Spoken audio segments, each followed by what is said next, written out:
negara kita dengan segala hal, kegiatan, apapun yang sudah dilakukan oleh ITS. Dan hari ini acaranya spesial banget teman-teman, karena kita ngumpulin kalian di sini, kita juga mau launching website baru ITS, dan kita juga ingin menghadirkan talk show ITS dalam rangka Hari Kartini. Tepuk tangan dulu untuk semua rekan-rekan yang sudah hadir. Ayo balik dulu cukatnya. Oke, bicara tentang ITS. Di Indonesia atau ITS Indonesia, Intelligent Transport System, merupakan organisasi nirlaba yang didirikan untuk membangun sistem transportasi cerdas dan juga terintegrasi di Indonesia.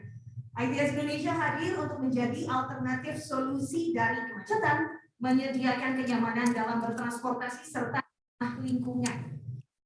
Saat ini ITS Indonesia sudah punya 5 rencana kerja teman-teman. Yakni yang pertama adalah untuk mendukung terciptanya mobilitas cerdas, mendorong transformasi digital dalam pengembangan transportasi, mendukung pemulihan ekonomi, mendukung mobilitas yang berkeadilan, serta keberlanjutan lingkungan.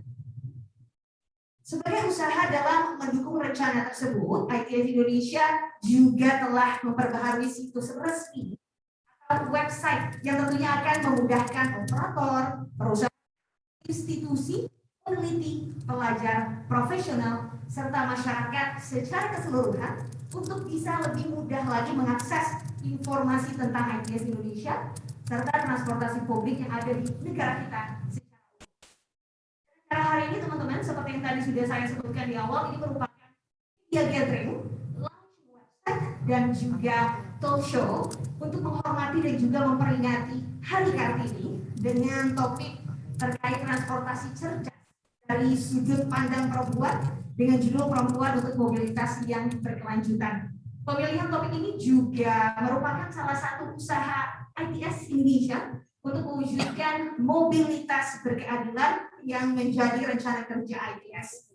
Dan dapat kami sampaikan pula teman-teman, terdapat showcase taksi listrik dan juga Bluebird serta mobil listrik, skuter, dan juga ada sepeda. Jadi bagi rekan-rekan media, boleh banget silakan mengunjungi showcase di akhir acara yang ada di depan. Mungkin tadi baru masuk udah melihat ada di lobby momen. Nah itu kita lagi ada pameran juga di sana. Jadi silakan main-main ke sana ya teman-teman ya. Oke. Dan tanpa lama-lama lagi, selanjutnya kita akan masuk ke sesi tak kenal maka tak sayang. Kita akan masuk ke sesi perkenalan para pengurus dari ITS Indonesia periode 2020-2023. Untuk itu saya akan langsung mempersilakan Bapak Muhammad Kamaludin selaku Sekretari Jenderal ITS Indonesia untuk memperkenalkan langsung siapa sih pengurus ITS ini di periode 2020 sampai 2023. Untuk Pak Kamal, waktu dan tempat kami persilakan.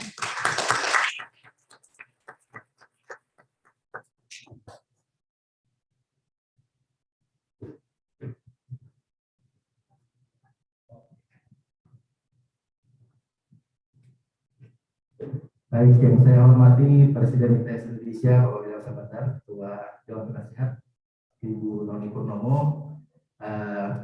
Bapak Ibu peserta webinar pada kali ini, speakers yang hadir pada kali ini, dan semua pihak yang mendukung. Izinkan saya memperkenalkan Dewan Pengurus dan juga Dewan Penasihat dari ITS Indonesia untuk periode 2020-2023. Pertama, saya akan memperkenalkan Ibu Noni Purnomo. Ibu Noni Purnomo, terima kasih sudah hadir pada hari ini. Ibu Noni Purnomo adalah Ketua Dewan Penasihat ITS Indonesia, dan sebelumnya juga beliau adalah Presiden ITS Indonesia juga. Beliau menyelesaikan S1 di Universitas Newcastle, kemudian MBA di Universitas San Francisco, kemudian juga mendapatkan gelar doktor dari Universitas Newcastle, Australia.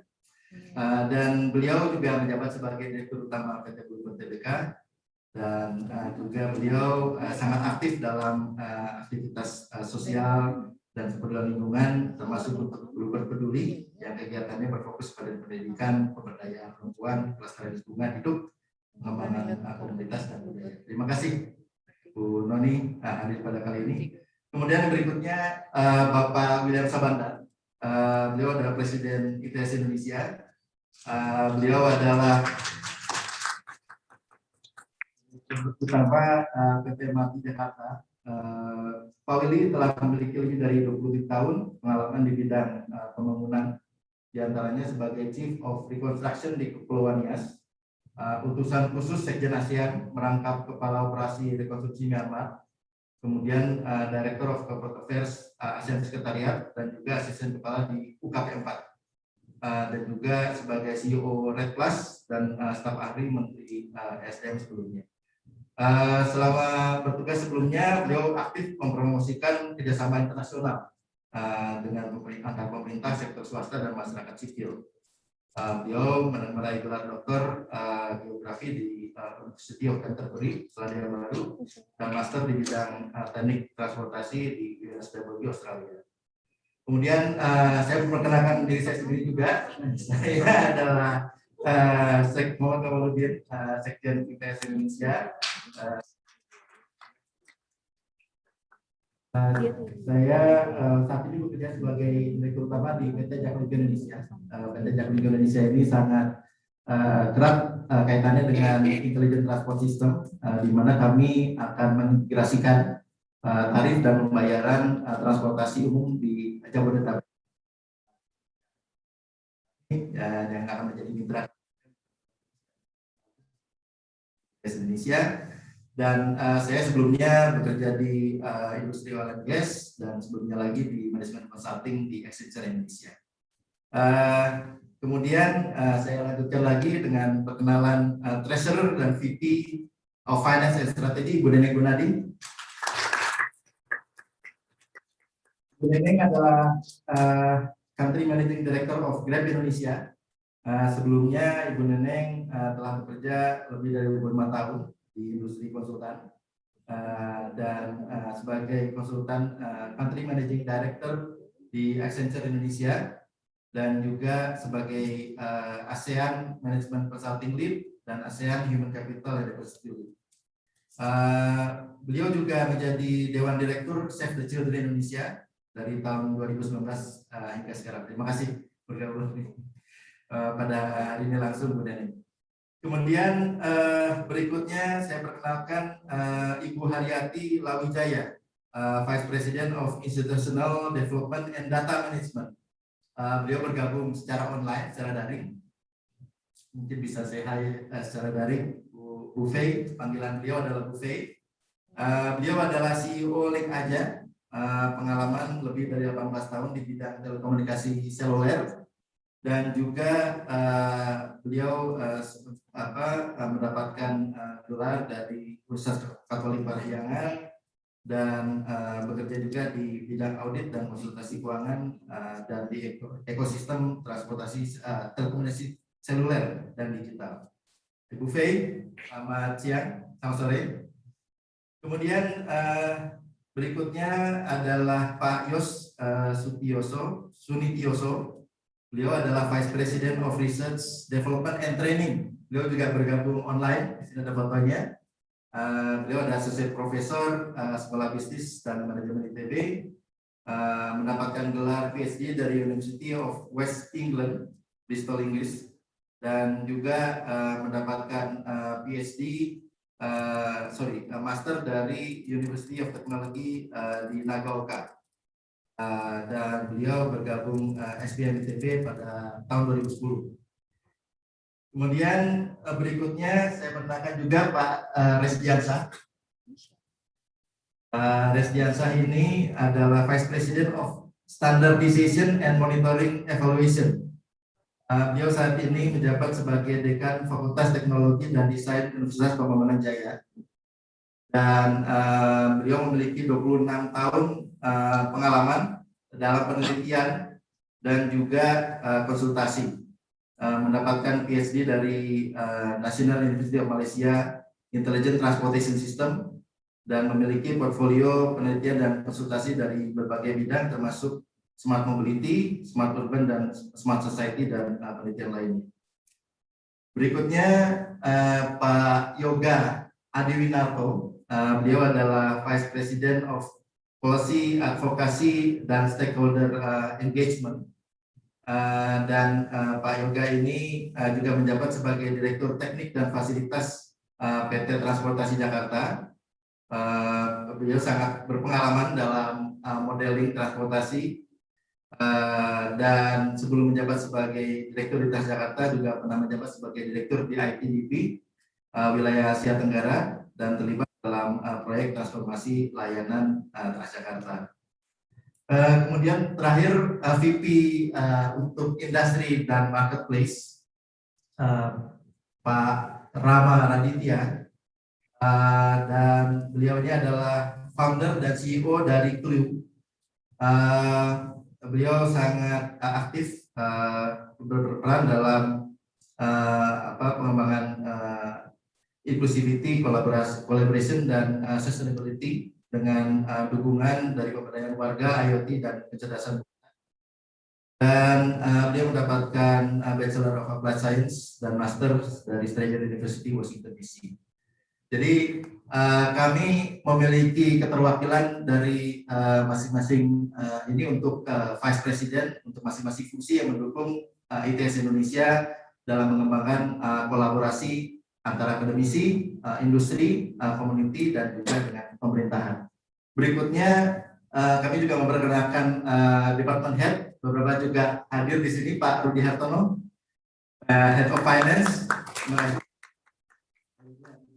kemudian Ibu Tias Safari, Department Head of Organization Strategy,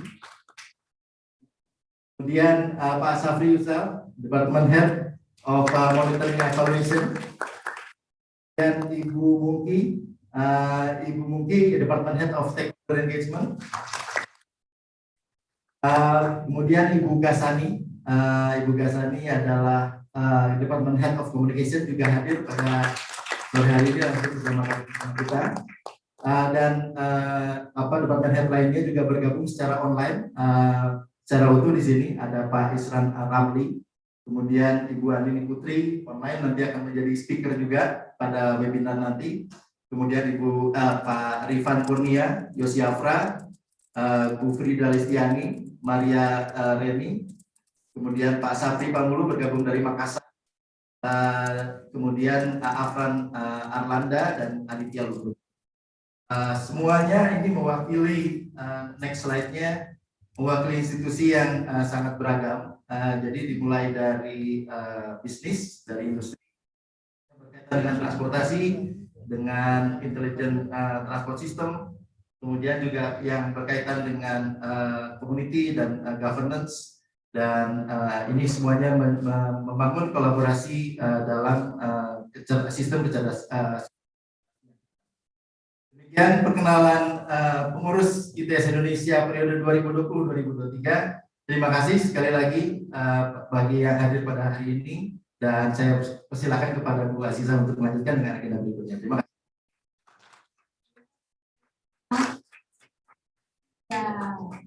Thank you so much Pak Kamal. Mic-nya saya taruh di sini terlebih dahulu. Baiklah, kita akan menuju ke acara selanjutnya. Inilah, kita lagi dalam situasi pandemi gini. MC harus pakai masker. Jadi kayak nafasnya Senin Kamis.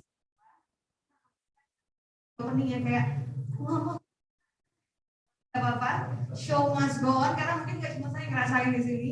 Bicara depan publik dengan masker itu susah, ada dari Pak Kamal buka aja gitu ya, gak ada masalah Pak. Yang penting kita masih tetap menetapkan protokol kesehatan, karena semua yang hadir di sini sudah dengan protokol kesehatan yang ketat teman-teman, jadi nggak usah khawatir, kita berada di lingkungan yang aman insya Allah ya. Baiklah, selanjutnya kalau tadi Pak Kamal sudah memperkenalkan pengurus dari ITS Indonesia periode 2020 dan 2023, selanjutnya kita akan langsung menyaksikan bersama website showing dan juga launching yang akan dipandu langsung oleh Mbak Gasani Herstanti selaku Department Head of Communication ITS Indonesia. Kepada Mbak Gasani, waktu dan tempat kami persilakan.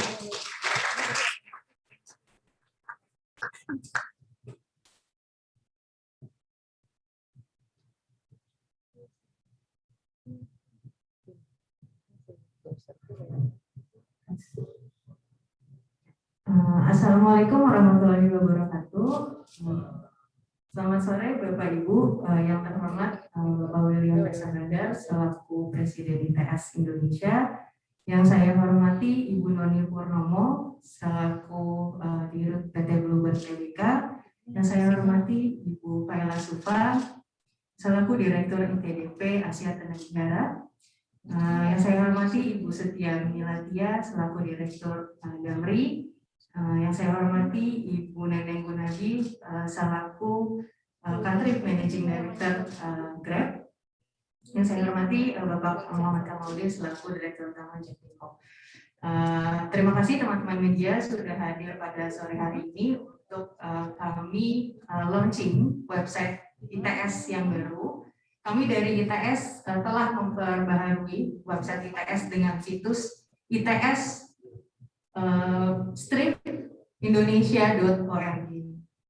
Mungkin bisa diperbesar. Untuk website ITS yang terbaru bisa diakses di situs berikut. Kemudian izinkan saya untuk showing terkait dengan apa saja yang ada di dalam website ITS yang baru. Pertama ini di menu home. Next.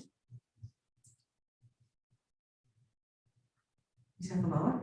Ini terdapat top priorities. Ini adalah kalau diklik ini program kerja dari ITS Indonesia. Nanti member maupun pengguna dari website ini bisa klik apa saja program-program kerja dari ITS Indonesia. Next, ke bawah. Ke bawah lagi. Pada menu home juga terdapat Dewan Pelindung yang berasal dari pemerintahan, kementerian, dan juga kami mempunyai member-member dari Gold, Silver, dan Bronze yang bergabung bersama ITS Indonesia, baik itu dari swasta maupun BUMD maupun BUMN. Kita juga berpartner dengan Sendit untuk sistem pembayaran dari membership ITS Indonesia. Next. Di home juga ada highlights terkait dengan kegiatan-kegiatan yang telah dijalankan oleh ITS Indonesia, baik itu kegiatan, webinar, maupun event-event offline maupun offline yang sudah dijalankan oleh ITS Indonesia. Next. Sekedar Bapak Ibu ketahui, ITS Indonesia berkantor di Wisma Nusantara di lantai 21, ini juga tertera di informasi pada website. Next, kita ke menu selanjutnya. About Us. Terkait dengan About Us, di sini ada Presiden Greeting dari Pak William Besanadar. Kemudian ada visi dan misi dari ITS Indonesia dan profil dari pengurus-pengurus ITS Indonesia periode 2020-2023.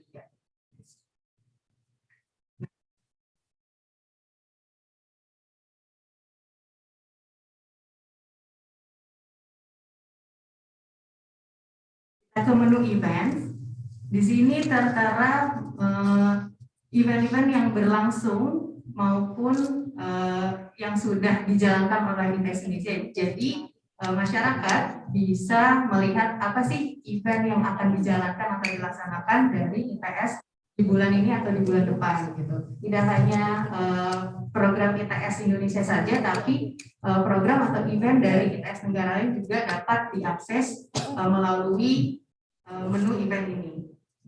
Next. Kita ke menu news. Jadi ketika kita melaksanakan event, kita biasanya membuat press release atau membuat pemberitaan. Jadi masyarakat dapat mengakses pemberitaan atau press release dari menu news tersebut. Next. Nah, ini menu yang saya rasa bermanfaat banget buat masyarakat gitu. Jadi di ITS Indonesia di website itu kita punya menu knowledge center Jadi menu knowledge center ini berisikan grand design dari ITS, kemudian materi-materi dari pembicara webinar yang kita lakukan setiap bulan. Jadi webinar ITS itu kita laksanakan setiap bulan dengan tema yang berbeda-beda. Jadi di knowledge center ini akan kaya informasi. Jadi teman-teman mungkin bisa join nih jadi member ITS, baik itu dari sisi korporat maupun dari profesional. Next. Ini untuk akses di Knowledge Center harus menjadi member dulu. Next, kita gimana sih jadi member? Kita ke menu membership. Ke member registration, jadi ada 3 step untuk menjadi member ITS. Pertama, kita isi form aplikasi.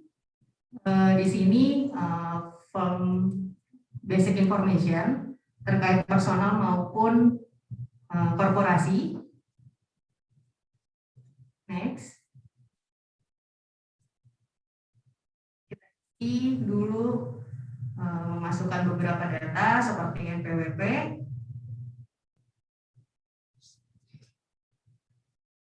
Dan beberapa data lainnya.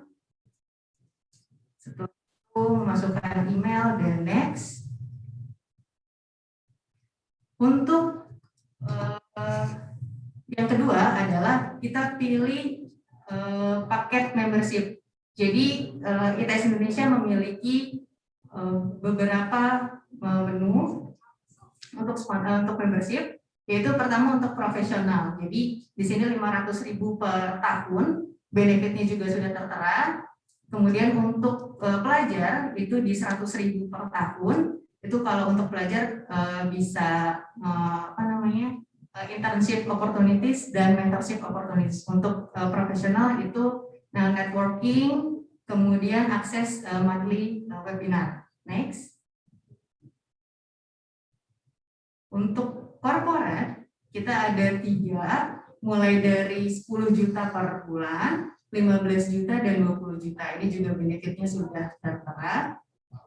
Per tahun, mohon maaf. Per bulan mahal banget ya. Per bulan. Kemudian next. Selain korporasi, kita juga ada untuk universitas. Ini mulai dari 5 juta per tahun, 10 juta dan 15 juta per tahun. Next, jadi nanti kita pilih kita mau paket yang mana, contohnya di 20 juta per tahun. Nah, ini adalah tahap yang terakhir untuk konfirmasi pembayaran. Jadi untuk konfirmasi pembayaran ini kita bekerja sama dengan Sendit. Nah, di sini juga sudah hadir Pak Mikiko Stevens selaku Government Relation dari Sendit. Mungkin Pak Mikiko bisa bergabung dengan saya Pak atau Bang untuk menjelaskan bagaimana kerjasama dari ITS Indonesia dan Sendit dalam bentuk sistem pembayaran. Silakan Pak.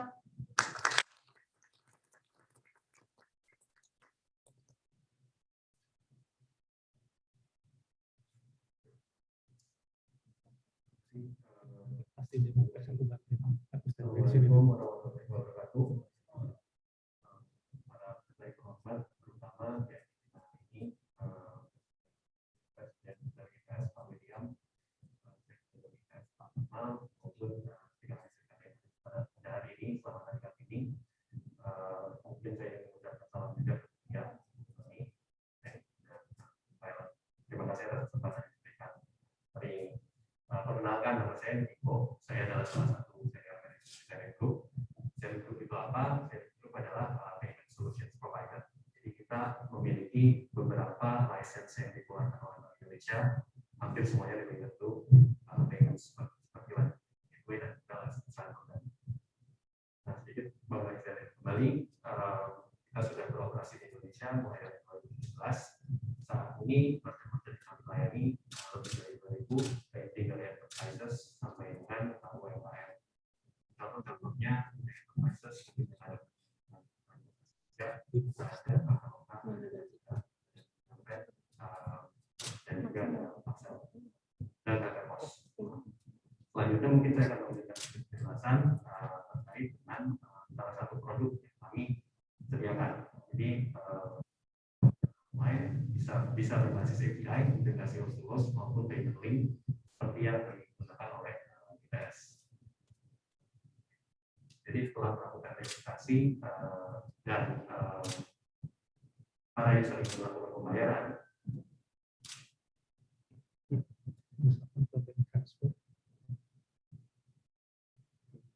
nanti user akan diberikan email dari ITS berisi payment link.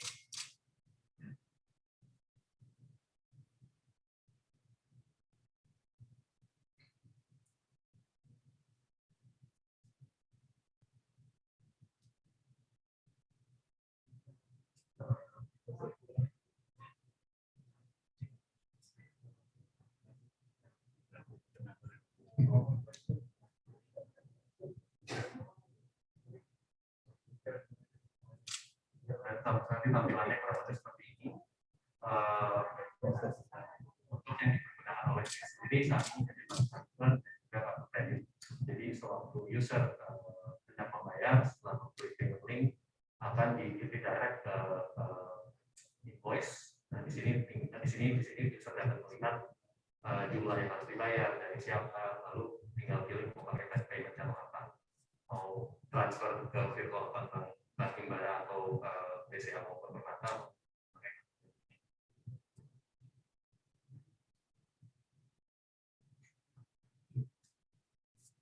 Ya, jadi setelah dipilih ingin melakukan transfer dengan PA, kita transfer dapat melakukan pola ranking maupun lebih seperti itu. Ya, terima kasih. Atas presentasinya, demikian presentasi kami untuk launching website ITS yang terbaru. Semoga bermanfaat untuk informasi terkait dengan Intelligent Transport System Indonesia. Demikian, wassalamualaikum warahmatullahi wabarakatuh.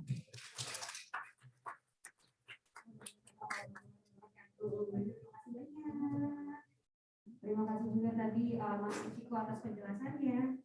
Dan seperti yang tadi kita sudah simak, rekan-rekan media, apabila nanti teman-teman punya pertanyaan, boleh banget nanti silakan diajukan. Namun apabila tidak sempat dijawab di sesi ini, nanti teman-teman dari ITS yang akan menjawab direct langsung kepada teman-teman media untuk kebutuhan mungkin nanti untuk press release atau untuk kebutuhan pemerintah nanti bisa langsung direct berkontak.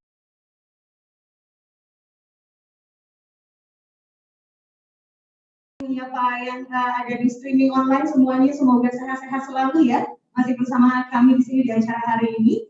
Kita akan beralih ke acara talk show. Tapi sebelum mulai, kami ingin menampilkan terlebih dahulu sebuah video tentang perempuan untuk mobilitas yang berkelanjutan. Selamat menyaksikan.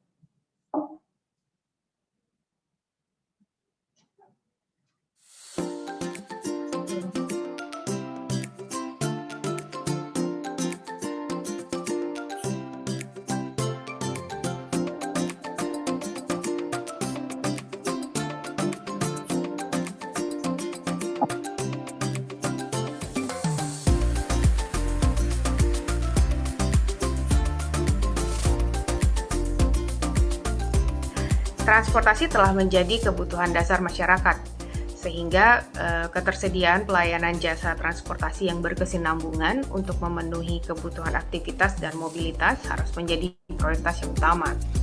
Sektor transportasi di masa depan perlu memberikan ruang yang lebih besar bagi kaum perempuan. Saya ingin membuktikan bahwa dengan mengharusutamakan gender serta memperluas peran perempuan di sektor transportasi, kita bisa memberikan keluaran yang lebih baik dan lebih positif bagi sektor transportasi itu sendiri. Saya berharap agar sistem transportasi di Indonesia bisa semakin maju, cepat, aman, nyaman, terintegrasi, dan juga ramah lingkungan. Saya beserta seluruh tim di Lingaja berkomitmen untuk terus mendorong adanya fasilitas khusus bagi perempuan, terutama ibu hamil dan juga lansia, untuk bisa memberikan kenyamanan dan keamanan bertransportasi bagi mereka. Masa depan sistem transportasi di Indonesia tentunya harapannya bagi saya yang pertama harus makin bisa berimbas pada kemudahan, kecepatan, dan efisien. Yang kedua tentunya harus makin aman bagi wanita pada khususnya, serta ramah pada lingkungan. Saya cukup beruntung karena memiliki kesempatan untuk berkontribusi secara langsung terhadap pembangunan dan perkembangan sistem transportasi Indonesia karena saat ini saya bergabung di PT MRT Jakarta. Dan hal ini juga membuktikan bahwa perempuan ternyata bisa berkontribusi di industri yang disebut didominasi oleh laki-laki. Jadi tidak adanya batasan gender selama kita bisa menunjukkan bahwa kita mampu untuk memberikan ide dan pikiran kita. Selamat Hari Kartini untuk perempuan-perempuan hebat, teruslah berkarya untuk Indonesia, dan sukses terus untuk ITS Indonesia.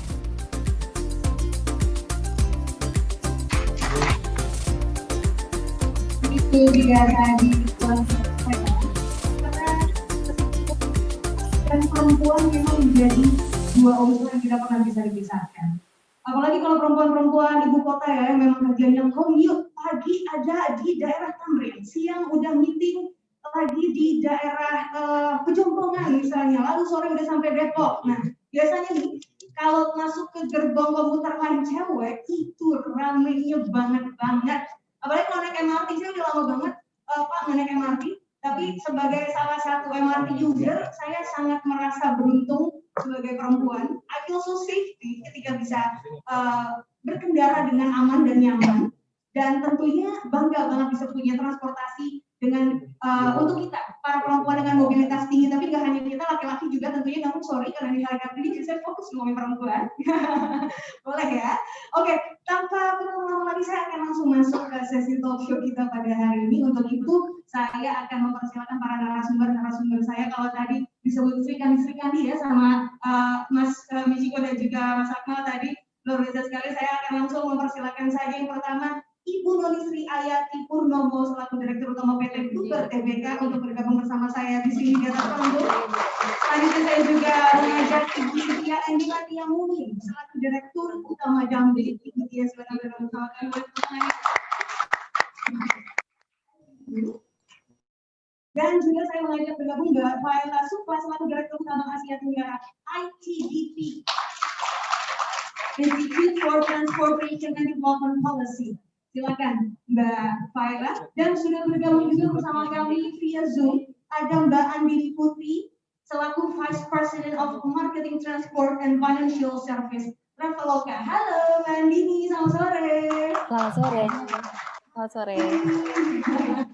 Mbak Andini sedang di Pulau Dewata sana. Seru ya, Traveloka apa jalan-jalan dulu aja, kerjanya nggak mungkin tapi ya. Enggak, kebetulan enggak ya. Yang berbeda, ya. Kita akan segera menyusul di sini. Kakak-kakak.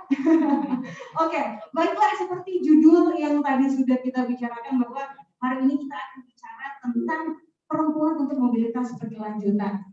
Mendengar judul ini mungkin secara singkat ya, saya minta sama Mbak Faela dulu, apa sih yang bisa diartikan tentang perempuan dan juga mobilitas yang sustainable? Silakan.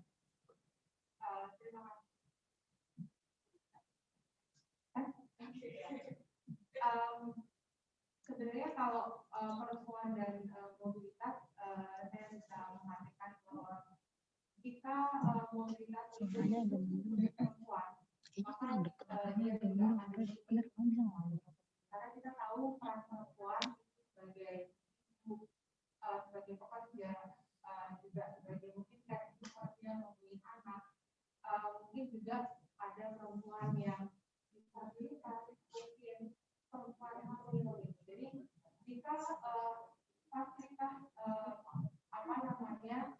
infrastruktur mobilitas kita inklusif untuk perempuan, saya kira itu mewakili inklusif untuk semuanya. Jadi inklusivitas menjadi main factor ketika bicara tentang perempuan dan juga mobilitas, terutama tadi kalau saya sempat mention mobilitas yang tinggi yang untuk kita perempuan-perempuan aktif ya Bun, kalau kata anak sekarang gitu kan ya, yang udah nggak kehitung deh aktifnya seperti apa gitu dalam keseharian. Well, mungkin pertanyaan pertama silakan Ibu Tia, apa ada yang bisa dibantu? Mana saya ganggu. Oh gitu. Oke, mungkin sembari dibantu Ibu Tia dengan saya nggak paham, mohon maaf. Silakan Tadi susah banget ngasih kaget.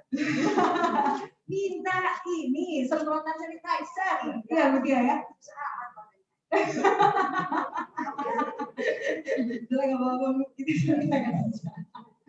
Oke, siap. Dan seperti juga sudah disantai sama teman-teman panitia setelah dipakai, tapi tidak apa-apa berjaga lebih oke lagi supaya demi keamanan ya. Betul ya. Baiklah, kalau gitu kita akan berlanjut ke pertanyaan selanjutnya. Kalau tadi aku udah nanya apa sih yang tersirat pertama kali ketika mendengar perempuan dan mobilitas. Mungkin pertanyaan selanjutnya untuk Ibu Noni. Ibu Noni, kita siapa tak kenal dia gitu kalau kata lagu ya. Siapa tak kenal Ibu Noni? Sepak terjangnya sudah tidak perlu diragukan lagi di dunia transportasi Indonesia. Tidak hanya transportasi, tapi Bluebird juga is all about technology gitu. One of the leading lah yang ada di depan. Dan Ibu Noni ini figur perempuan yang tentunya menjadi panutan banyak perempuan-perempuan di luar sana yang melihat bahwa perempuan pekerja dengan perusahaan sebesar itu, armada sebanyak itu, memimpin ribuan puluhan ribu laki-laki yang ada di perusahaan. How you do that? Gimana Ibu Noni? Terima kasih. Assalamualaikum warahmatullahi wabarakatuh. Selamat sore untuk kita semuanya. Dan yang paling penting salam sehat ya sekarang ya. Kalau itu pertanyaannya very tricky, tapi saya berhubung hari ini juga hari Kartini, saya sebenarnya ingin mengucapkan banyak terima kasih kepada keluarga saya utamanya yang telah memberikan kesempatan untuk saya dari kecil itu untuk bisa menjadi seseorang secara seutuhnya. Jadi diberikan kesempatan sebebas-bebasnya untuk mengenyam pendidikan, diberikan kesempatan sebebas-bebasnya untuk boleh manjat pohon, boleh naik genteng, boleh jatuh, boleh kepala bocor dan sebagainya. Jadi saya pikir itu sangat penting ya untuk membangun kepribadian. Dan saya ingat Bluebird itu kan pendirinya adalah seorang perempuan. Almarhumah nenek saya, Ibu Tiara Siti Fatimah Jokostono SH. Dan yang terpenting juga adalah beliau membangun bisnis ini karena beliau harus meneruskan pendidikan ketiga anaknya. Karena beliau adalah seorang janda waktu itu, karena suaminya meninggal, almarhum nenek kakek saya, sehingga beliau harus menjadi tiang dari keluarga. Oleh sebab itu Bluebird dibangun. Nah itulah yang selalu memberi energi kepada saya untuk menghadapi segala macam jenis tantangan. Kalau kita bicara pandemi dan sebagainya, ya kita semua pasti merasakan tantangan yang ada sebagai ibu, sebagai anggota keluarga, sebagai segala macam. Saya pikir bila mana kita bisa mendapatkan energi dari apapun itu kita bisa lebih banyak berkarya.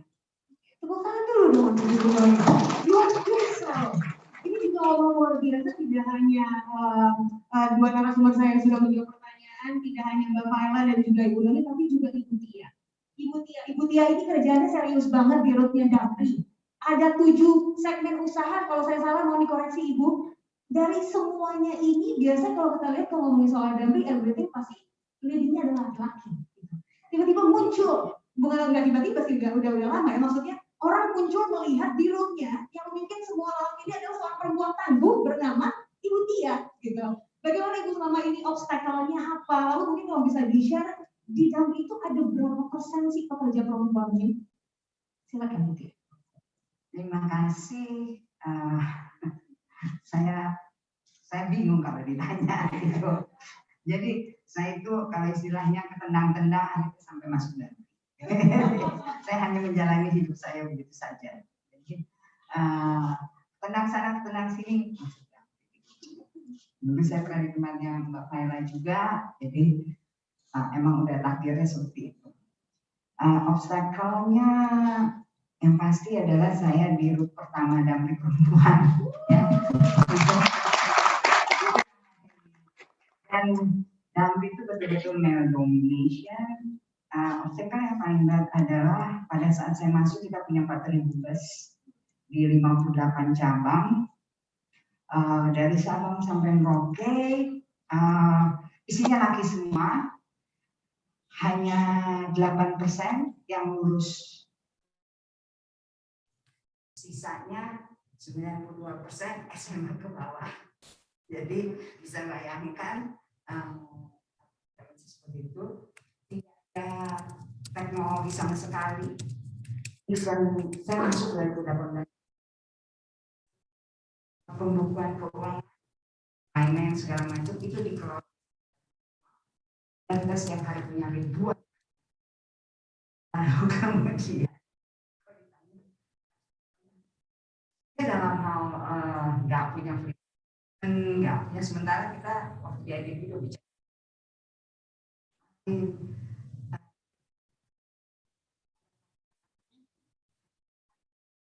yang mencatat yang paling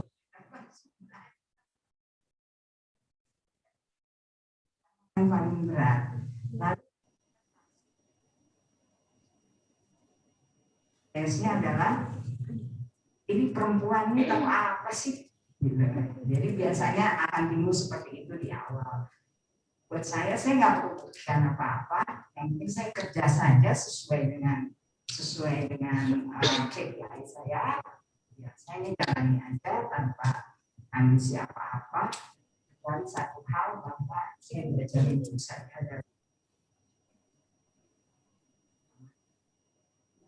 adalah ibu saya perempuan sama saya. Dia kalau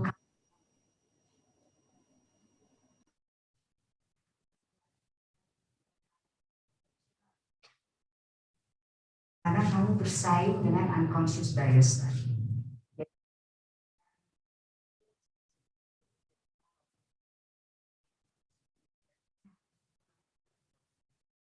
Karena tadi untuk bisa karena kadang-kadang pada level yang sama, kita pada kompetensi yang sama, tetapi seringkali dilihat perempuan itu banyak handicapnya.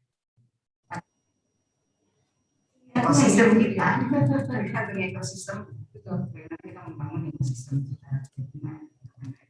Jadi itu challenge terbesar dengan 5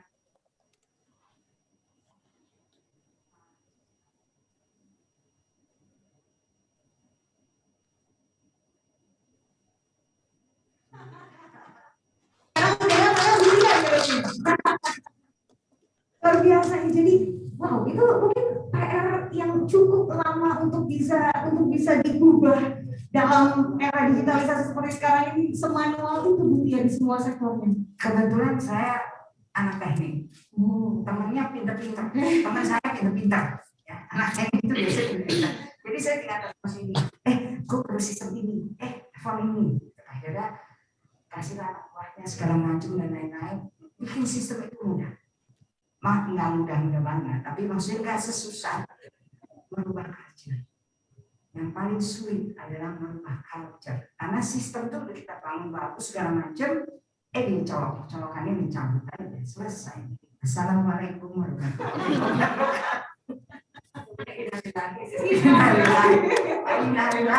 Haji itu.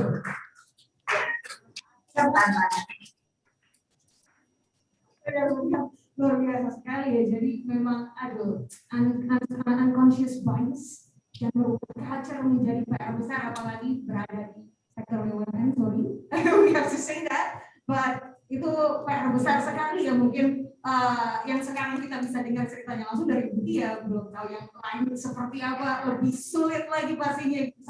Sebenarnya sih enggak, kalau yang lain itu lebih maju kayak lima aja dan juga mungkin selama ini raksasanya lagi tidur aja. Belum bangun. Bentuknya benar-benar lapangan gitu ya. Mungkin itu juga yang membedakan ya. Sama seperti orang bingung, kok saya bisa jadi Uber sementara isinya laki-laki semua juga. Tapi saya dari kecil dikelilinginya laki-laki semua. Emang harus nyemplung kalau kata Putih, tapi tanda sana sini kita tahu udah ada di dalam gitu ya. Tepuk tangan dulu dong untuk narasumbernya, luar biasa sekali.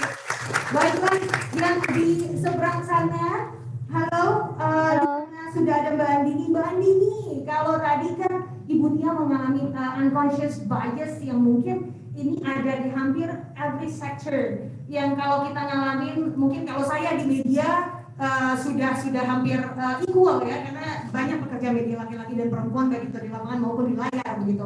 Tapi kalau bicara tentang Mbak Andini ada di industri seperti di Traveloka, scaling up produk marketing strategi dan juga innovative service di masa ini begitu ya.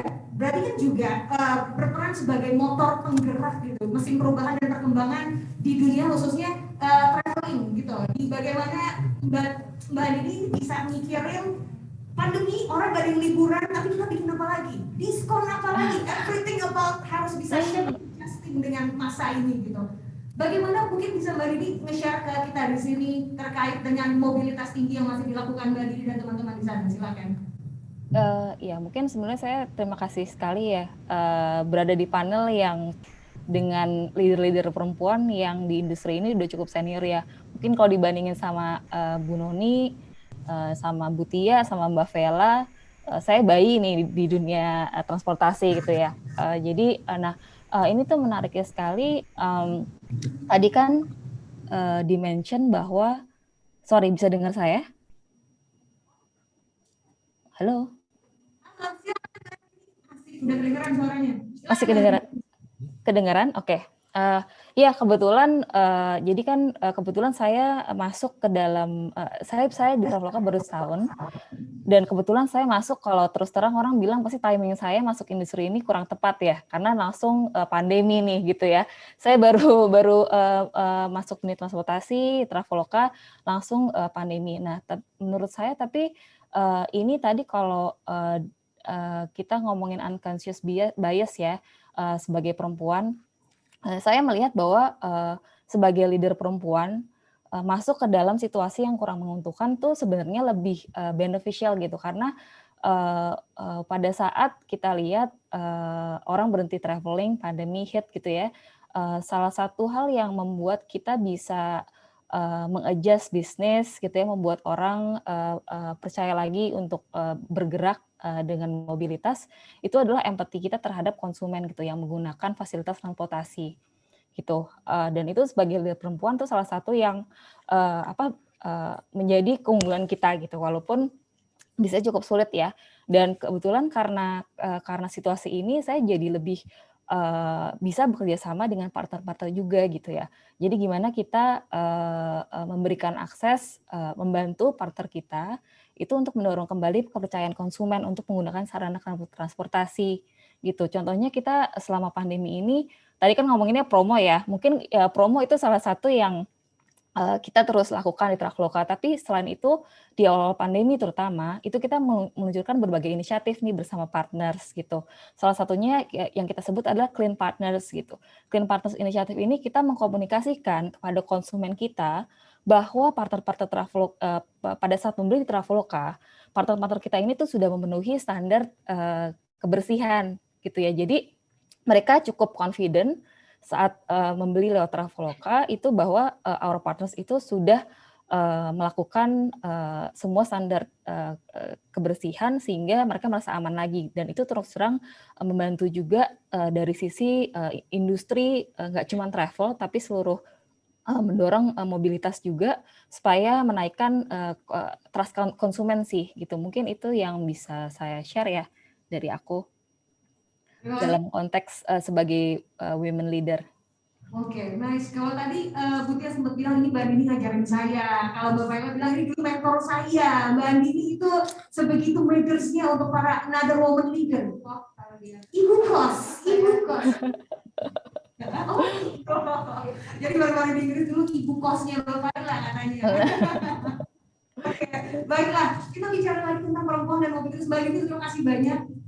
The way teman-teman di Traveloka bekerja ini semoga juga bisa menginspire teman-teman dimanapun kalian berada di industri manapun, karena ini implementasinya sangat global sekali untuk bisa dilakukan di mana saja. Saya ingin kembali lagi ke Ibu Noni. Ibu Noni, kalau terkait dengan kebijakan Bluebird sendiri untuk bisa mendorong kesetaraan gender, bagaimana kalau kita tahu leadernya Bluebird perempuan, bagaimana dengan jajaran-jajaran yang lain? Terus tadi sempat selepas itu lagi duduk bareng, saya sempat cerita saya ketemu sama salah satu driver Bluebird, lady Bluebird perempuan, lagi kuliah S2, dan dia bawa Bluebird dengan bangganya. There's no problem with it. Dan dia tetap dengan bangga, saya perempuan, saya jaga diri, saya bawa mobil gitu. Saya melihat itu sebagai salah satu contoh yang cukup strong untuk berada di industri ini. Bagaimana Ibu Noni bisa men-shape karyawan-karyawan ataupun orang-orang yang berada di dalam perusahaan untuk bisa punya passion dan juga niat gitu yang sama seperti Ibu Noni. Terima kasih. Saya dengar cerita itu selalu masih berdiri juga ya, karena memang cerita ini banyak sekali di kita. Women empowerment atau pemberdayaan perempuan di Bluebird itu it goes beyond the corporate ladder. Jadi kita mulai bukan hanya memberikan equal opportunity di perusahaan, baik sebagai pengemudi. Tadi pagi ini saya baru ketemu dengan 4 pengemudi hebat ya, hanya perwakilan pengemudi perempuan. 1 pengemudi bis yang besar, pengemudi pariwisata, dan dia jago banget. Kemudian yang kedua adalah pengemudi dari Golden Bird, yang kebetulan Golden Bird juga ada di Traveloka, dibantuin juga sama ini. Jadi juga Silverbird untuk mengemudikan Alphard, dan juga pengemudi Bluebird. Jadi saya dengar cerita dari mereka, itu banyak hal yang pengalaman yang mereka bisa share. Tentu saja dengan segala macam jenis tantangannya ya. Saya pun juga berkesempatan setiap setahun sekali itu biasanya di hari Kartini untuk nyupir taksi. Oh iya? Cuma kali ini saya nggak boleh karena COVID situation. Jadi biasanya saya naik nyupir taksi keliling tuh. Biasa jalur saya Sudirman Tamrin dan saya nggak boleh dipesan. Oh gitu. Jadi cuma soalnya saya nggak mau di-booking, nggak boleh di-booking. Jadi pengalaman-pengalaman itu saya pikir sangat penting dan kita perlu share. Dan kalau saya dengar dan belajar dari cerita-cerita para ibu-ibu itu, mereka merasa bahwa mereka dengan bekerja sebagai pengemudi, mereka mempunyai fleksibilitas waktu dan mereka bisa menghidupi anak-anaknya. Itu penting sekali ya. Sebagian besar dari mereka motivasi utamanya adalah karena mereka harus meneruskan pendidikan anak-anaknya. Nah, berhubungan dengan itu juga, di Bluebird kami kan memberikan beasiswa untuk putra-putri dari para pengemudi. Dan alhamdulillah semenjak kita mulai dari tahun 99 secara formal, itu kita sudah pada saat ini 50% itu adalah anak perempuan. Dan setiap tahunnya kita memberikan kepada lebih dari 1.600 anak siswa. Ya, jadi ya, jadi itu beyond just the corporate ladder. Nah, karena kita mengerti orang itu perempuan kan harus punya pilihan. Ada yang nggak mau menjadi pengemudi, ada yang nggak boleh sama keluarganya untuk jadi pengemudi, dan juga punya keterbatasan kalau ingin berkarir di sebagai di corporate ladder. Dan hari ini juga kita celebrating one of our VP, Ibu Bintarti. Beliau itu adalah sarjana nuklir.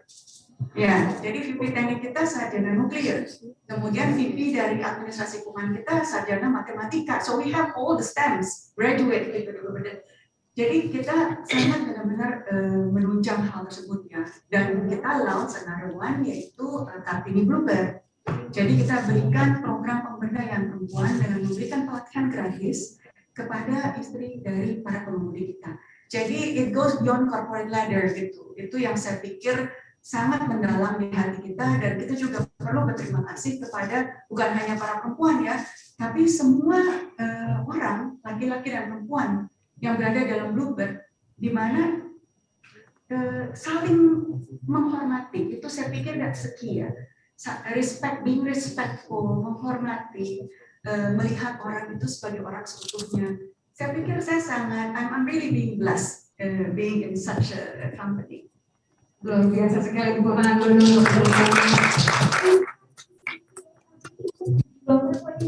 Sekarang orang sudah menjudge karena supir, mungkin karena driver Uber, jadi dia malas ngobrol di mobil, main handphone aja. No, it's really not a good thing to do.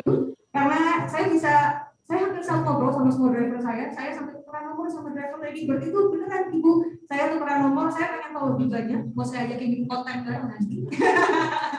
Ngobrol-ngobrol untuk menjadi seorang perempuan yang sedang sekolah S2, tapi Ibu sembilannya itu luar biasa sekali, menginspirasi banget gitu.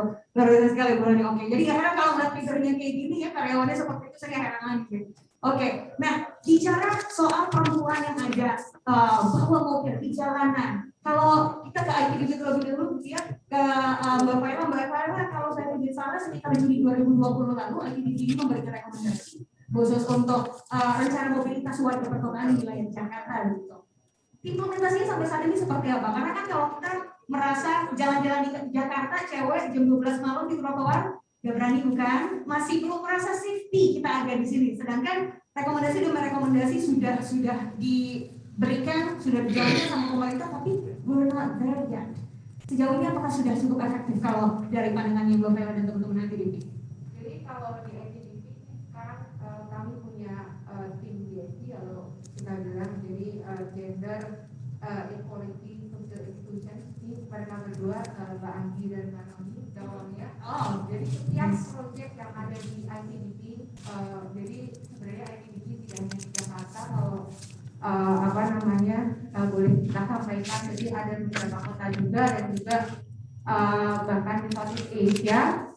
Itu awalnya sebelum kita memulai proyek kita perlu ensure bahwa GESI tadi, jadi gender equality, social inclusion itu sudah diaddress. Jadi seperti proyek-proyek kami mungkin dengan terutama international project sayangnya, mungkin kalau national project itu belum begitu ya, makanya ini kami sedang juga mengamankan itu dengan World Bank, dengan CRT, dengan yang lainnya. Itu yang awal dilakukan adalah GESI.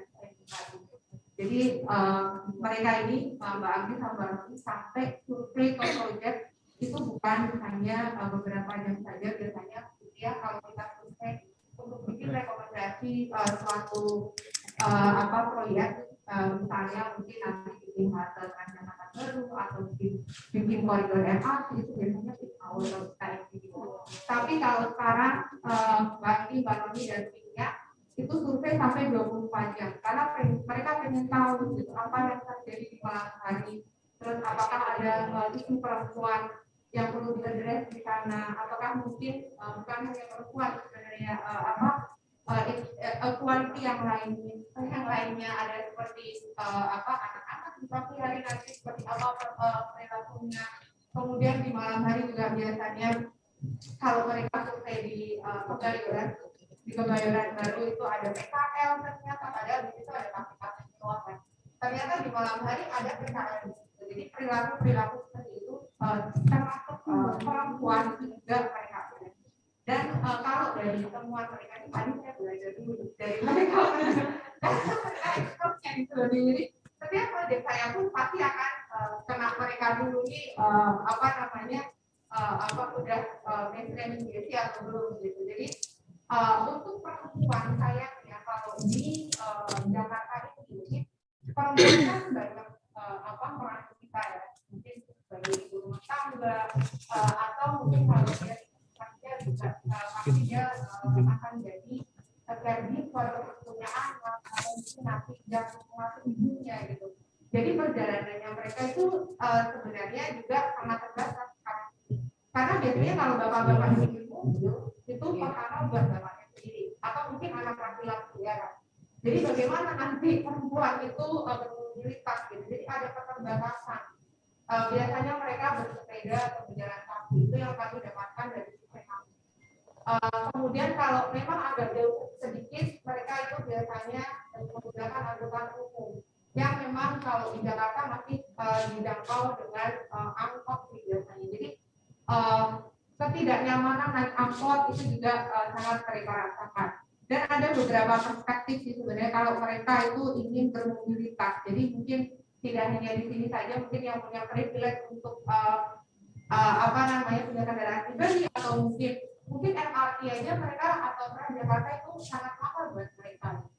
Karena survei yang dilakukan bagi Badan teman-teman itu di seluruh kampung ada di 14 kampung di Jakarta. Jadi mereka tuh yang pertama adalah keselamatan. Padahal mungkin mereka punya pekerjaan lain di malam hari karena di siang hari harus memasuk anaknya. Jadi keselamatan mungkin juga ada faktor safety juga, keamanan, terus ada juga faktor biaya mereka jadi salah satunya itu. Jadi karena hal-hal tersebut dan infrastruktur kita sayangnya belum memadai, maka ada kecenderungan bahwa mereka juga tidak bisa ada mensupport ekonomi mereka. Jadi memang ada kesenjangan ekonomi antara perempuan dan laki-laki saat ini karena masalah mobilitas. Terima kasih Bu buat tim saya sebenarnya Mbak Anggi. Karena sudah biasa siapa yang saya pengen ibu Oke, luar biasa ya teman-teman atas konsernya. Terima kasih banyak. Saya termasuk yang merasakan lebih safety lagi keluar-keluar apabila teman-teman ini bergeraknya secara simultan dan terus-menerus. Karena untuk bisa hidup di Jakarta menjadi perempuan yang santai jalan tengah malam itu baru kita ngerasanya mentinggal di kota besar gitu ya. Oke, Bu Tia, mungkin ada yang ingin ditambahkan Damri dengan sekarang di bawah kepemimpinannya Bu Tia dengan semua hal yang sudah dilakukan, apakah sudah bisa dijamin ini sangat friendly untuk perempuan dan mobilitasnya? Saya berusaha keras untuk itu karena untuk kita bisa menciptakan satu sustainable transport. Kalau saya hanya bisa bicara dari scope karena saya nggak boleh bicara dari yang lain kan. I don't know what my position. Jadi saya hanya bisa bicara dari sisi Damri. Kalau kita mau bikin sustainable transport, artinya adalah back office kita mesti benar, semuanya mesti benar, alur pikirnya juga mesti benar, semuanya. Jadi termasuk termasuk bagaimana kita secara jelas, jadi makamis banget bahwa kita punya keberpihakan sama perempuan. Karena ini kan Indonesia.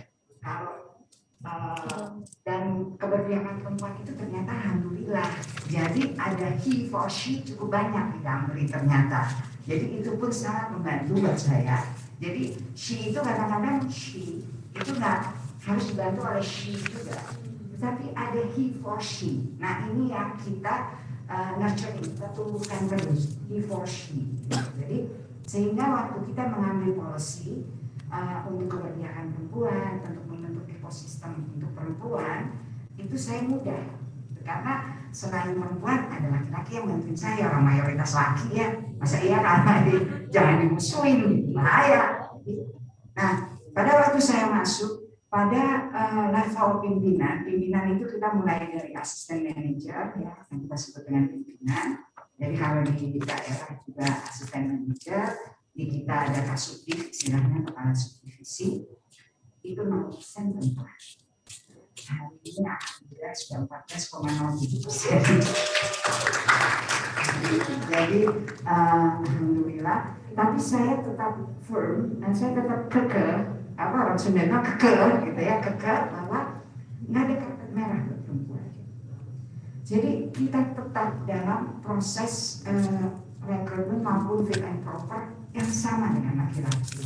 Tetapi pada posisi dia sedikit aja satu level lebih bagus dari laki kita.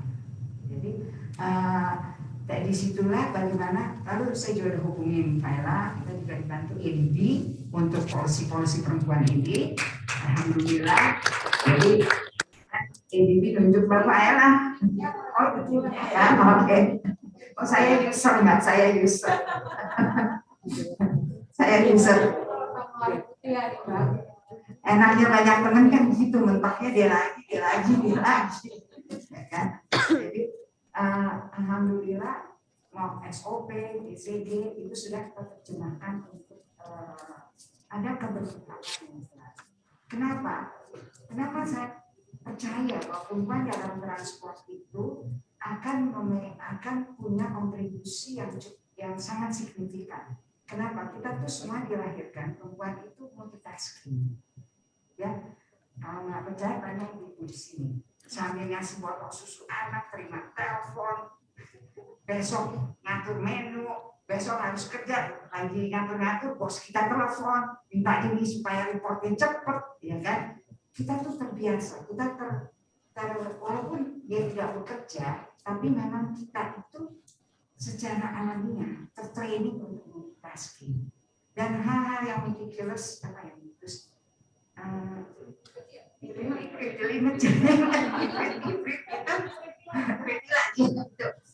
yang perintilan pun bisa clear sama kita karena kita harus make sure anak-anak kita pergi sekolah itu buku PR-nya nggak ketinggalan, ya kan? Jadi memang secara alami kita tertrain untuk itu. Jadi dan jangan sampai udah ditrain sama alam tidak kita pergunakan di korporasi. Begitulah maksud saya. Jadi kan training itu diciptain sama Tuhan gitu, bukannya training tadi yang diciptain Tuhan. Ya udah, jadi kita bisa pakai di korporasi. Karena pasti perempuan itu.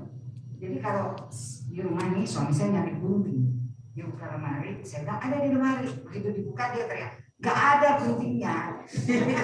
Ada relate? Ya kan? Terus jadi saya harus ke lemari itu, dia di sebelah kiri pojok, gitu kan. Nah, jadi memang kita sudah tertraining dengan hal-hal seperti itu, mengingat taruh di mana, segala macam. Nah, ini yang membuat sebetulnya ini adalah kompetensi yang diberikan alam untuk perempuan. Jadi, kenapa nggak kita korporasi juga optimizing that karakter itu akan baik sekali. Dan ternyata setelah saya melakukan perbaikan, sekarang kita punya CM3 perempuan, kita punya pengemudi perempuan, bahkan bus gandeng juga perempuan, ada beberapa. Nah, kita punya kepala divisi udah ada yang perempuan, jadi kepala divisi itu BOD -1 kalau di kita. Nah, udah perempuan, jadi disitulah ternyata banyak sekali masukan yang dulu mungkin kayak terpendam. Dan itu akhirnya kita bisa terjemahkan dalam kerja sehari-hari. Lebih mudah karena perempuan itu lebih ekspresif. Kalau dia marah, dia marah. Kalau dia nggak senang, dia nggak senang. Jadi akhirnya apa yang dia mau, kalau dia di kaki pelanggan atau dia sebagai penanggung jawab, itu kita bisa tangkap. Jadi banyak hal, tapi tadi sangat penting untuk memelihara he for she. Karena kita nggak bisa jalan sendiri. Jadi he for she ini adalah support system yang nanti jadi ekosistem. Jadi dan saya selalu mengajari ke teman-teman karena saya juga sebagai pekerja perempuan, jadi saya harus bisa dengan anak saya sama suami saya, jadi tetapi sebetulnya semua itu bukan halangan kalau kita bisa menciptakan ekosistem yang suka kita. Jadi kayak bias kalau bisa tinggal long distance LDR mesra hari. Tepuk tangan dulu. Jadi banyak hal yang sebetulnya kita harus lihat the right side-nya gitu ya. And simple as that sebetulnya saya dalam mimpi, tapi alhamdulillah 3 tahun saya di Damri, 3 hari berturut-turut saya sudah CEO.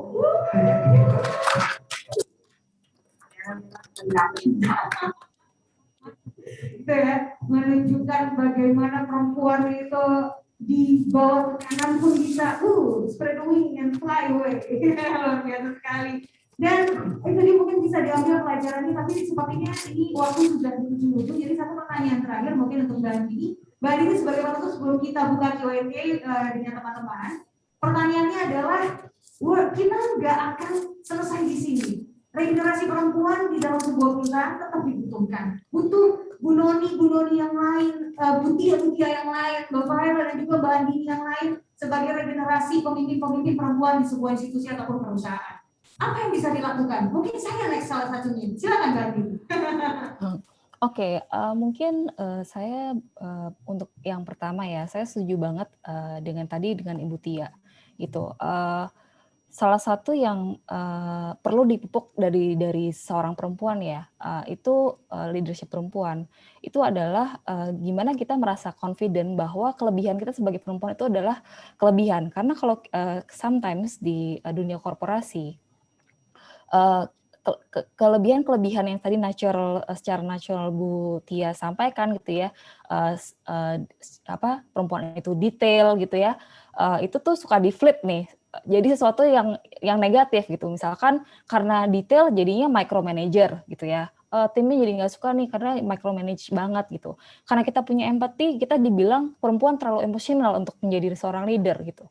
Jadi pertama itu mungkin lebih kita memupuk bahwa itu bukan weakness, tapi itu adalah strength gitu sebagai women leadership gitu. Dan itu yang untuk perempuan-perempuan yang upcoming itu sesuatu yang mungkin kita bersama bisa yang sudah ada di posisi leadership bisa menunjukkan itu. Jadi kita leading by example gitu. Mungkin itu satu, bahwa kita tidak takut menunjukkan identitas kita, cara kita melead sebagai memang gaya perempuan gitu ya. Dengan kita tidak takut untuk dijudge atau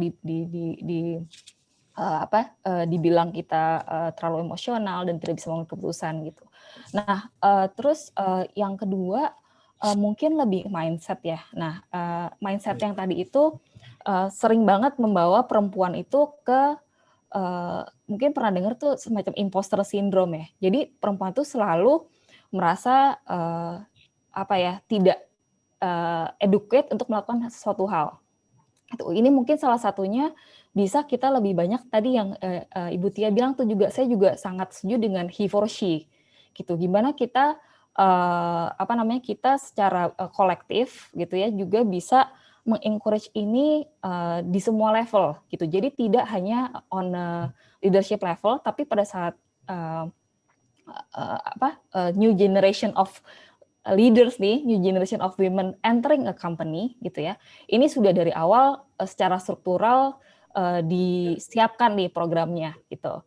Nah, itu sih mungkin yang saya perhatiin ya gitu. Dan itu sebenarnya ada beberapa hal gitu.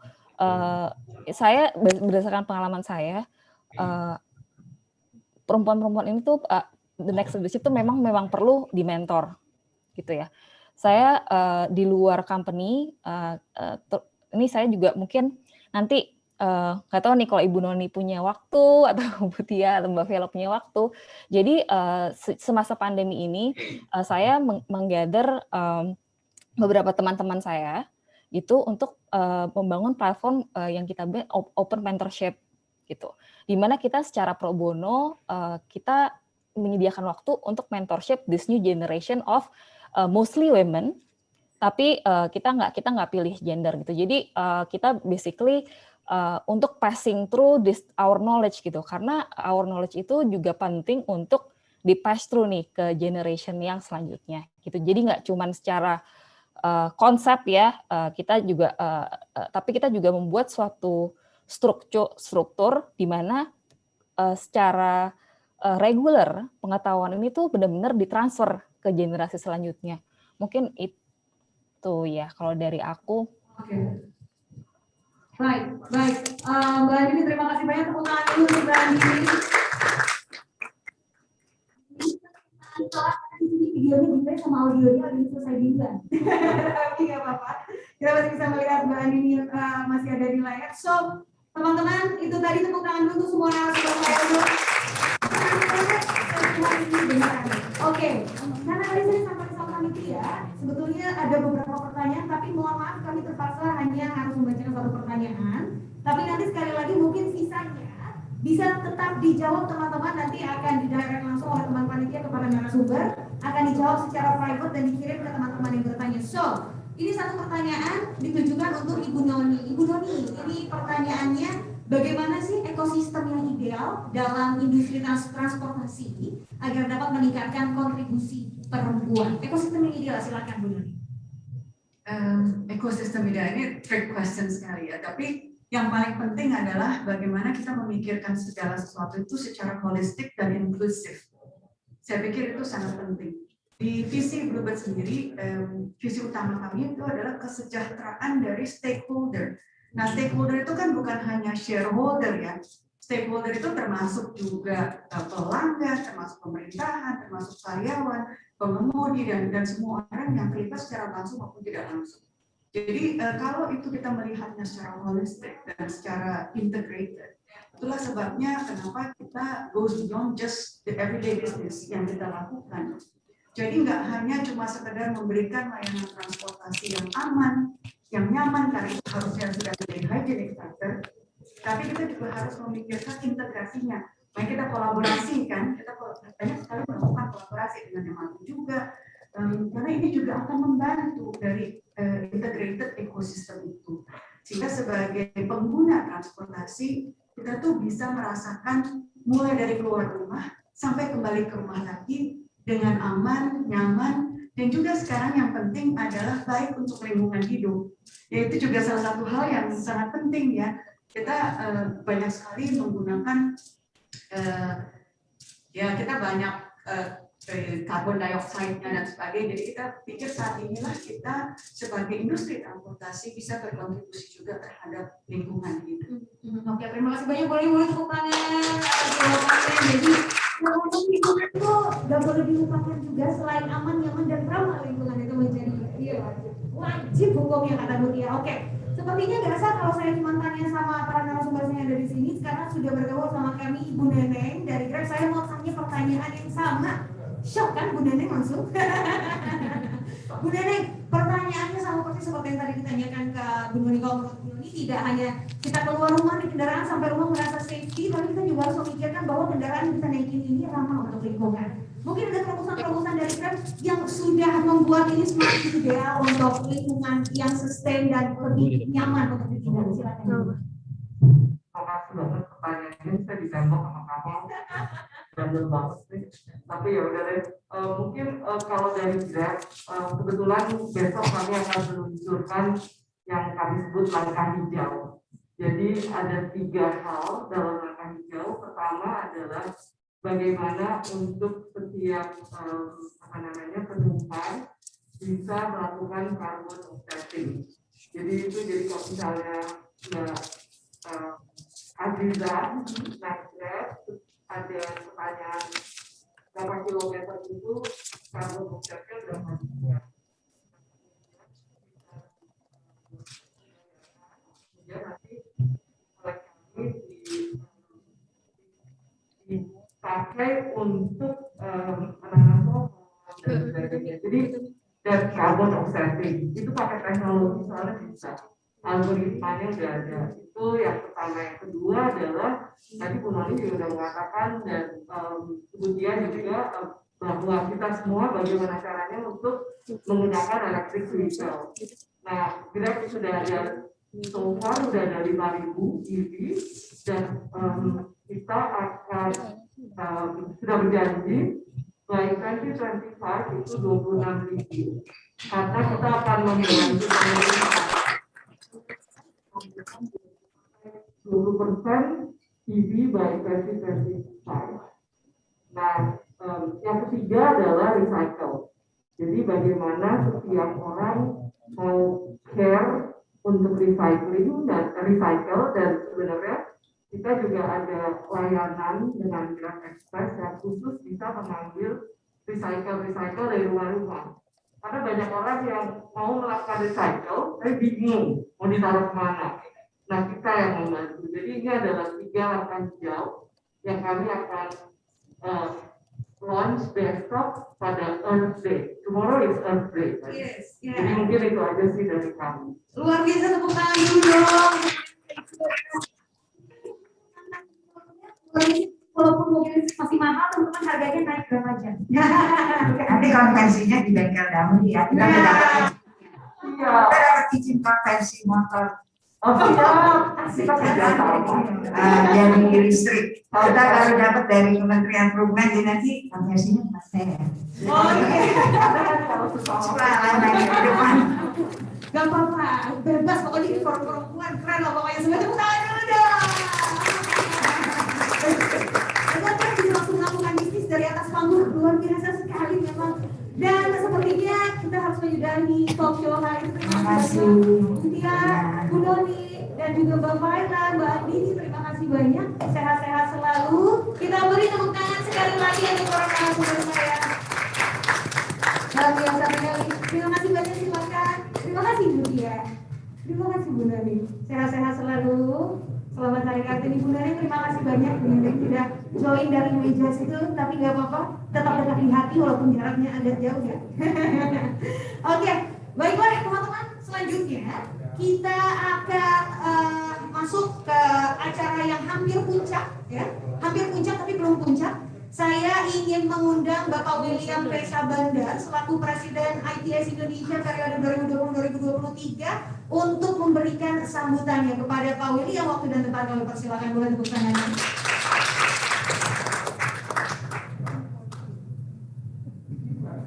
Silakan Pak William. Pak William mau berdiri atau mau duduk? Mana saja baik. Silakan Bapak. kita berikan tepuk tangan dulu untuk Mbak Aziza. Ya, tadi tepuk tangannya ke panelis. Sekarang saya terima kasih banyak ya. Saya mohon izin buka masker. Yang lain tutup masker. Biar lebih jelas gitu ya, dan nggak kalah dengan pembicara-pembicara wanita tadi. Dan terima kasih banyak para panelis tadi, saya nggak sebut satu persatu atas partisipasi dan kontribusinya pada acara memperingati Hari Kartini pada hari ini, ya, yang memang adalah komitmen dari ITS Indonesia ya. Jadi Mobility for Women atau Women in Mobility memang menjadi tema penting bagi ITS Indonesia. Teman-teman media, satu hal yang ingin saya umumkan juga ya sebagai ITS Indonesia ya, kami ingin juga mengajak keterlibatan teman-teman media ya. Ini introduction to ITS, tetapi saya ingin mulai dari belakang ya, nggak usah ditampilkan slide-nya, beberapa slide saja, bahwa ITS Indonesia, pengurus ITS Indonesia juga pada sore ini melaunch satu program yang namanya Media Fellowship. Jadi Media Fellowship ini adalah program di mana kita ingin ikut melibatkan teman-teman media dalam mengkritisi, memberikan masukan bagi pengembangan transportasi cerdas di Indonesia ya. Dan ini akan kita sampaikan tentu melalui website yang sudah di launch tadi ya. Dan tentu akan ada proses registrasinya, dan kita nanti di ujung ya kita akan mengumumkan pemenangnya di Oktober ya, di Oktober tahun ini, dan pemenangnya ini akan menyertai rombongan ITS Indonesia ke Hamburg ya, pada ITS World Congress. Jadi ITS World Congress itu akan dilaksanakan di Hamburg, Jerman, sekitar tanggal 15 November, dan ITS Indonesia ini akan berpartisipasi. Kita dalam proses berpartisipasi sebagai bagian dari ITS dunia, dan ada exhibitions, ada partisipasi kita melalui seminar ya. Hopefully tahun ini sudah bisa dilaksanakan secara offline ya, kalau kondisi pandemi membaik ya. Tetapi this is something yang kita ingin benar menuju ke sana, ada partisipasi publik yang lebih besar, secara khusus partisipasi media. Jadi itu satu, mudah-mudahan itu berita gembira bagi teman-teman media. We want to work together with you, so be with us dalam proses ini supaya teman-teman media juga menjadi bagian dari proses memberitakan perkembangan transportasi cerdas di Indonesia. Kita sedikit ya, kalau dibandingkan dengan negara-negara lain yang sudah maju ya, saya sejak jadi presiden ITS ini mulai banyak melihat perkembangan transportasi cerdas di seluruh dunia, dan I think we have to run faster untuk bisa benar-benar mengaplikasikan transportasi cerdas. Ada 3 tema penting yang ITS Indonesia akan dorong ya pada tahun ini ya, yang tadi sudah disampaikan oleh teman-teman. Yang pertama adalah electric mobility. Jadi tadi disampaikan oleh Bu Neneng bahwa target electric mobility itu ya, pemerintah menargetkan 20% by 2025. Kita ingin mendukung itu. We want to support that process supaya benar-benar ya, kalau hari ini kan less than 1% gitu ya. Kalau ini tidak ada effort bersama, kalau ITS tidak mendorong proses kolaborasi ini, maka I think itu tidak akan tercapai di 2025. Jadi anggota ITS Indonesia kalau boleh dilihat tadi ya, kita 3 hal yang ingin kita dorong. Electric mobility ya 20% by 2025, dan kalau berdasarkan dunia ya, itu targetnya adalah by 2040 itu 66%. Jadi 66% yang ingin kita dorong.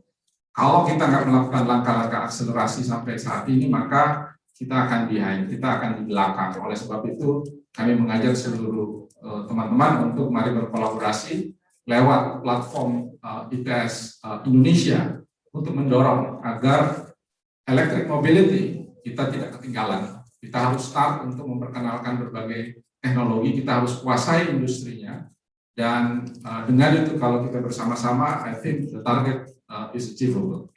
Jadi teman-teman, saya mengajak semua, tadi sudah ada membership-nya, ITS Indonesia is a platform.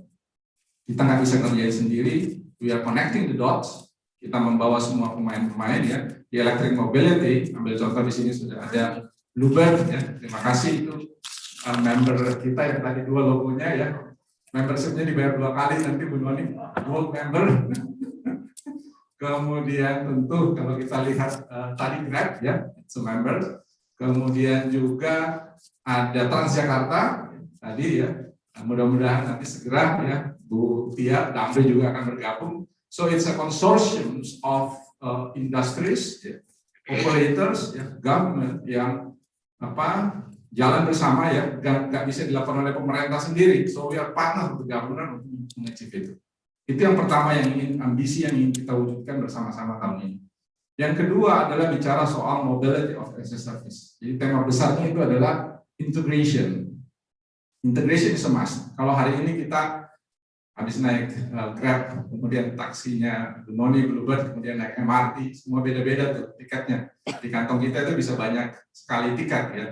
Nah, inisiatif yang sedang kita dorong is becoming a platform to integrate this. Jadi ticketing sistemnya diintegrasikan, tarifnya pun diintegrasikan dan bisa lebih mudah dan bisa memberikan kenyamanan dari pengguna jasa dari from end to end. Ya, jadi ini yang juga kita lakukan, baik ini operator maupun tentu teknologi providers yang membantu kita. Itu yang kedua. Dan kalau kita bisa merubah ya, moda orang bertransportasi yang hari ini, itu kalau kita lihat kemacetan di mana-mana, karena memang sebagian besar orang masih menggunakan transportasi pribadi. Jadi turning menjadi transportasi publik itu menjadi sebuah keharusan, dan jawabannya adalah kolaborasi dan integrasi. This is the thing. Mobility as a service is a must. Ini program kedua yang tahun ini kita dukung. Dan yang ketiga, ini yang sangat relevan adalah post pandemic. Ya. Ini kita bekerja sama dengan beberapa perguruan tinggi. Di sini saya mention tentang keterlibatan kita dengan ITB, Sekolah Bisnis Management. Tadi ada Pak Yos di situ untuk melakukan analisis agent based modeling untuk membantu kita menyiapkan berbagai policies, berbagai procedures untuk memastikan bahwa kita bisa lead dengan proses post pandemic. Jadi dari sisi manajemen, korporasi-korporasi atau pemerintah juga bisa melakukan ini dengan sebaik-baiknya. So this is us, ya teman-teman. Kita ingin berkolaborasi dan melibatkan semua agar nantinya tentu kita bisa mencapai tujuan-tujuan yang sudah kita tetapkan. Terakhir, kami mohon dukungan. Ini pengurus kita ingin dalam proses mengajukan diri sebagai tuan rumah ITS Asia Pacific. Jadi ITS Asia Pacific setiap tahun itu diadakan. Kita belum pernah menjadi tuan rumah, dan tahun kita sedang bidding untuk menjadi ITS Asia Pacific untuk tahun 2024. Nah, kita harus mulai dari sekarang karena 2024 targetnya, mudah-mudahan setelah kita berhasil 2024 kita bidding untuk ITS World. Ya. ITS World ini biasanya 6-7 tahun sebelumnya kita sudah harus bidding. This is very important event because kita membawa berbagai members of transport providers, transport government ke Indonesia dan Jakarta dan memperkenalkan kita. Dan this is actually good for everybody, good for business, good for government, ya, good for universities, good for us. Jadi ini target kita untuk 2024. Kami mohon dukungan teman-teman semuanya untuk Indonesia, Jakarta hosting Asia Pacific ITS di 2024. Saya kira itu yang ingin saya sampaikan. Terima kasih banyak. Terima kasih. Wassalamualaikum warahmatullahi wabarakatuh. Waalaikumsalam warahmatullahi wabarakatuh. Pak William, boleh tepuk tangan sekali lagi tuh Pak William. Baik, Pak William, karena tadi kita belum sempat tanya jawab, mungkin ada rekan-rekan wartawan yang ingin mengajukan pertanyaan langsung kepada Pak William. Kita membuka sesinya, teman-teman, silakan tunjuk tangan, ajukan pertanyaan. nama media dan pertanyaannya apa. Silakan. Teman-teman dari sini, saya udah megang yang dari online. Mungkin teman-teman yang di offline, silakan yang di belakang. Panitia boleh dibantu mikrofonnya. Oke, Sawira mau duduk? Silakan Bapak.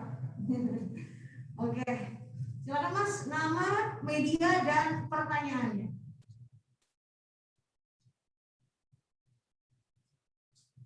Oke, sudah.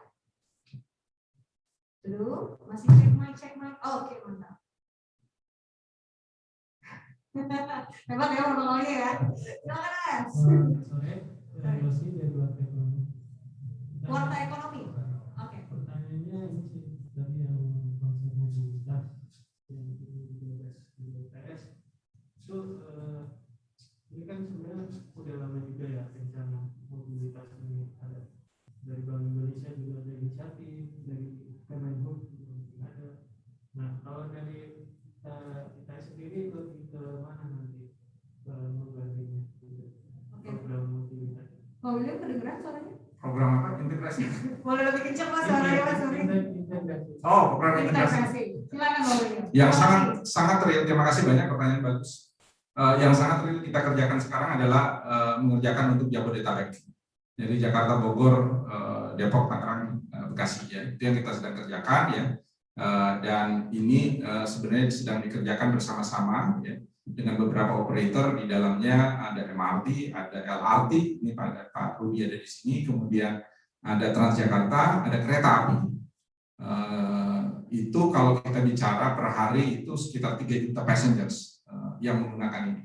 Nah kalau kita melakukan integrasi, kita berharap we can double the passengers, dan ini akan diselesaikan di tahun depan. Jadi tahun depan ya kita akan mendapatkan satu model integrasi tarif dan tiketing, dan ini dikerjakan bersama-sama dengan pemerintah, di-lead oleh pemerintah DKI Jakarta, didukung oleh pemerintah pusat, Kementerian Perhubungan dan BUMN, dilaksanakan oleh satu joint venture company yang namanya PT Jaklingko Indonesia yang dipimpin oleh Pak Kamaludin. Jadi targetnya is very real sebenarnya. Itu yang dalam jangka waktu singkat ITS is supporting that process. Oke, sudah terjawab ya. Terima kasih atas pertanyaannya. Oke, tadi elemennya selain integrasi juga ada electric mobility dan juga post pandemic. Itu 3 target besar. Dan juga tadi fellowship yang dijelasin sama Pak William, teman-teman mungkin tergoda itu jalan-jalan ke Hamburg. Tapi harus bikin something yang remarkable untuk bisa berangkat mendampingi teman-teman yang di sana. Silakan pertanyaan selanjutnya. Oke, silakan Mbak dengan pertanyaan dan namanya dari media mana silakan. Saya Polri dari Majalah Ekonomi TV. Nah, pertama saya mau tanya tentang aplikasi ITS Indonesia tadi.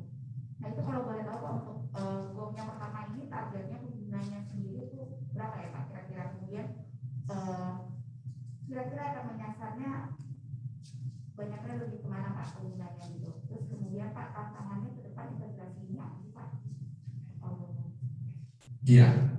Jadi tadi ada tiga kelas ya, ada 3 grup ya. Yang pertama adalah grup individu ya. Tentu kita menyasar para profesional, jadi Anda bisa bergabung secara individu. Apakah students ya, students ini di university atau profesional ya. Yang kedua tentu corporates ya. Jadi teman-teman di perusahaan ya yang sudah tadi ini.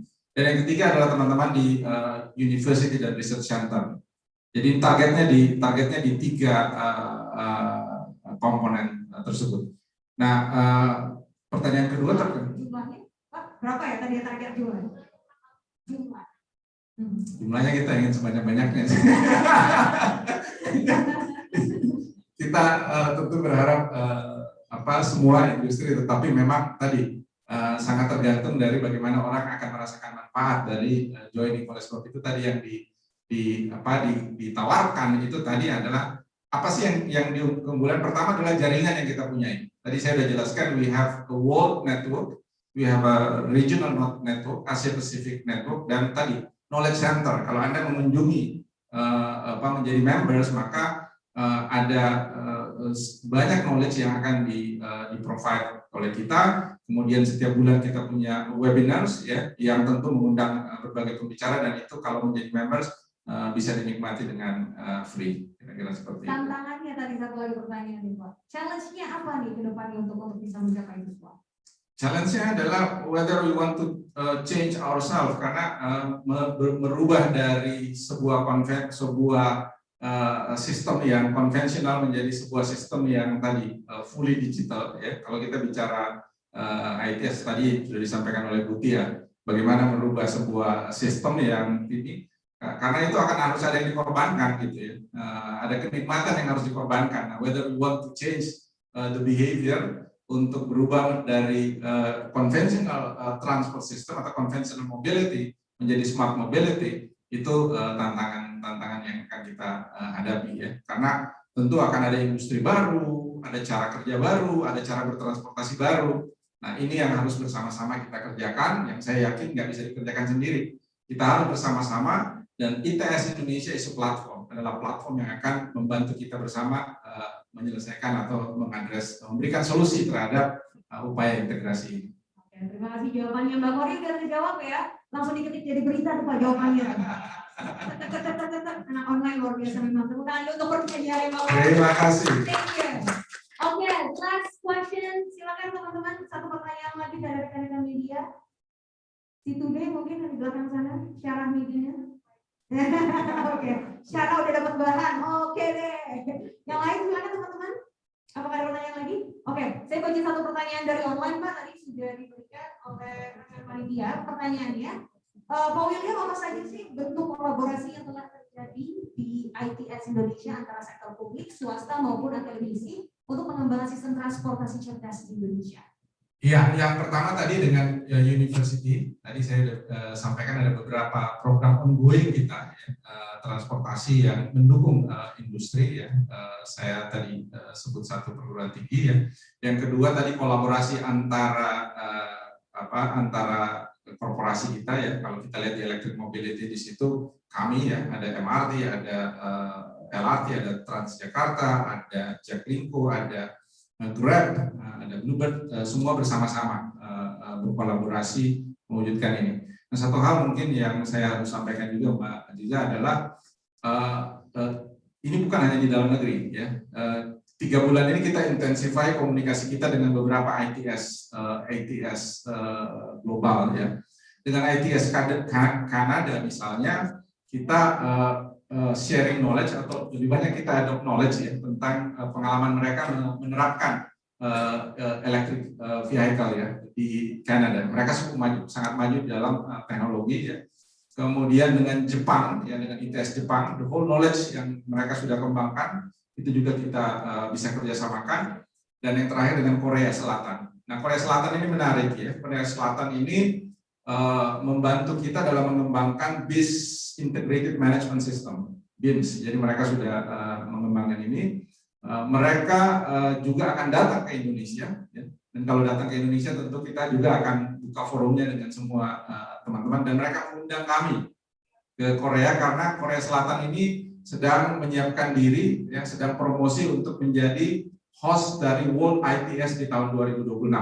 Dan kita memberikan dukungan, mereka sangat siap. Ada satu kota di Korea Selatan, ya, kalau kita bisa ke sana di 2026, mudah-mudahan kita bisa melihat teknologi. Jadi banyak banget, ya, kolaborasi bukan hanya di dalam negeri, tetapi berbagai macam, ya, industries yang ada di luar negeri. Salah satunya yang sedang intensif saya sebutkan tadi. Oke, terima kasih Terima banyak. kasih. Pak William, tepuk tangan dulu untuk Pak William atas jawabannya. Dan Pak William, jangan berhenti karena kita akan ada sesi foto bersama. Dengan dijawabnya pertanyaan-pertanyaan tadi, maka kita sudah sampai di penghujung acara. Teman-teman, terima kasih banyak sudah hadir di sini. Saya ingin mengucapkan terima kasih untuk Jaklingko, Grab Indonesia, Bluebird, MRT, Sandet, dan juga Prodia. Sebelum kita mengakhiri acara hari ini, saya ingin mengundang semua anggota ITS untuk naik ke atas panggung guna berfoto bersama mengabadikan momen pada hari ini.